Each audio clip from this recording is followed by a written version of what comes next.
Hi folks, Rob here from Roquest.com.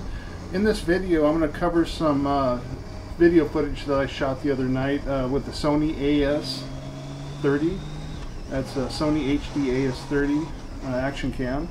And I just got this camera. It's a pretty sweet camera. I wanted to see how it would fare out in low light conditions. That seems to be the biggest issue with these things.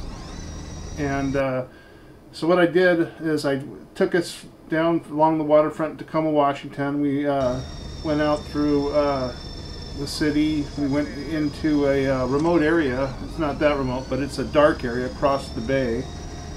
We've got some street lights over there. It's a pretty low light area. You're not getting a lot of light bleed from around the city.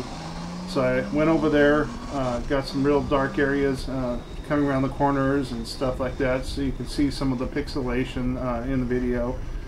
And then headed back into town where there's a more it's more light saturated. There's a lot more tungsten lights, mercury halide and stuff like that.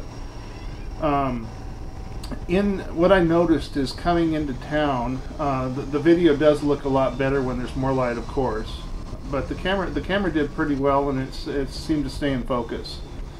Now as far as the setup of the camera, I was shooting 1080p, and the field of view was 120 degrees with steady shot on. I had Wi-Fi enabled, and I'd like to point out I was using the remote control, the Wi-Fi remote with it, which, man, that little unit works excellent. I highly recommend it. I had my camera mounted in the front of the bike, so I really can't access the start and stop switch without using the remote, and I was really pleased with how it worked. So I also had the GPS enabled.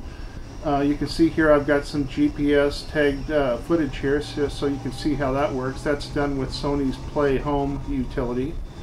One thing I found out, you have to use their importing utility to pull the files off the camera if you want this GPS data in the video. And then what you have to do is open it in the Play Memories Home, and then you have to save it with the GPS data, and it'll save a copy of it. It won't overwrite your original file, but it saves a copy of it with this information in it.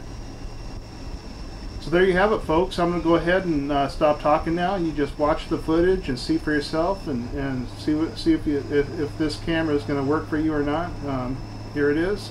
Enjoy the footage. Thanks for visiting. Take care.